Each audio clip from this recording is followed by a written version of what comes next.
نحمده ونصلي على رسوله الكريم أما بعد فأعوذ بالله من الشيطان الرجيم بسم الله الرحمن الرحيم لقد كان لكم في رسول الله أسوة حسنة وقال علیہ الصلاۃ والسلام۔ سب سے پہلے حضرت صلی اللہ علیہ وسلم کو آپ کی والدہ نے اور 2-3 روز کے بعد صوبیہ نے دودھ پلایا جو ابو لہب کی لونڈی تھی۔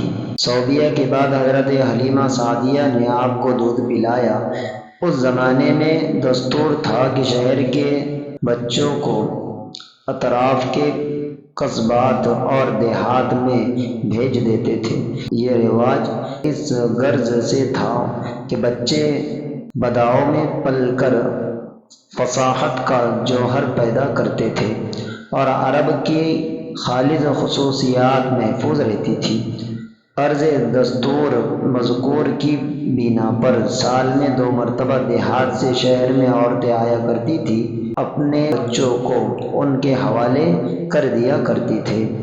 اس دستور کے موافق حضرت صلی اللہ علیہ وسلم کی ولادت کے چند روز بعد قبیلہ حوازن کی چند عورتیں بچوں کی تلاش میں آئی۔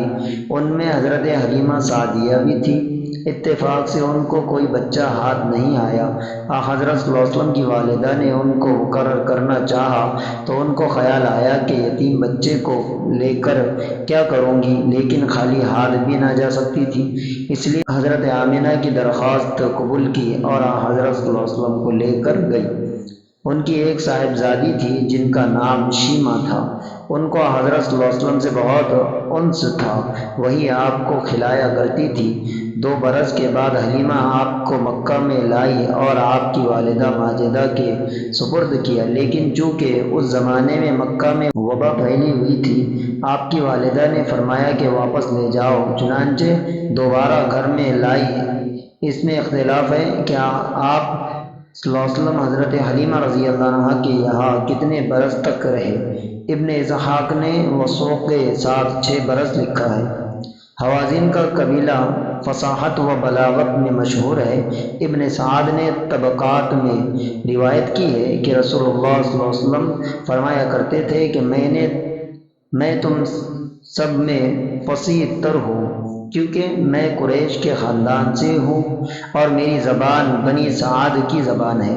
بنی سعد حوازن ہی کے قبیلے کو کہتے ہیں۔ حضرت حلیمہ کے ساتھ حضرت صلی اللہ علیہ وسلم کو بے انتہا محبت تھی۔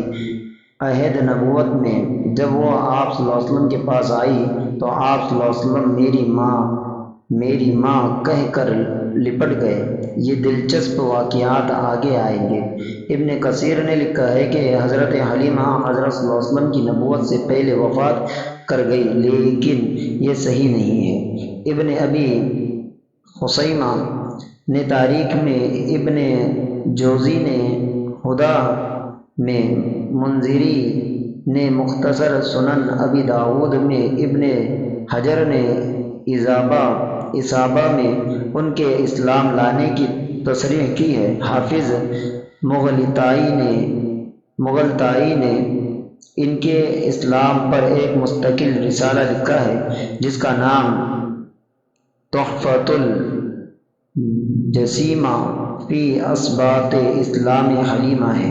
حضرت حلیمہ کے شوہر یعنی حضرت صلی اللہ علیہ وسلم کے رضاعی باپ کا نام حارث ابن عبد العزیٰ ہے۔ وہ حضرت صلی اللہ علیہ وسلم کی باعث کے بعد مکہ میں آئے اور اسلام لائے۔ حارث رضی اللہ عنہ حضرت صلی اللہ علیہ وسلم کے پاس آئے اور کہا کہ یہ تم کیا کہتے ہو؟ آپ صلی اللہ علیہ وسلم نے فرمایا، ہاں وہ دن آئے گا، میں آپ کو دکھا دوں گا کہ میں سچ کہتا تھا۔ حارث مسلمان ہو گئے۔ اللہ تعالی ہم تمام کو اللہ کے نبی صلی اللہ علیہ وسلم کے طریقے کے مطابق اور ان کی سنتوں کے مطابق اپنی زندگی گزارنے کی توفیق عطا فرمائے۔ وآخر دعوانا الحمد للہ رب العالمین۔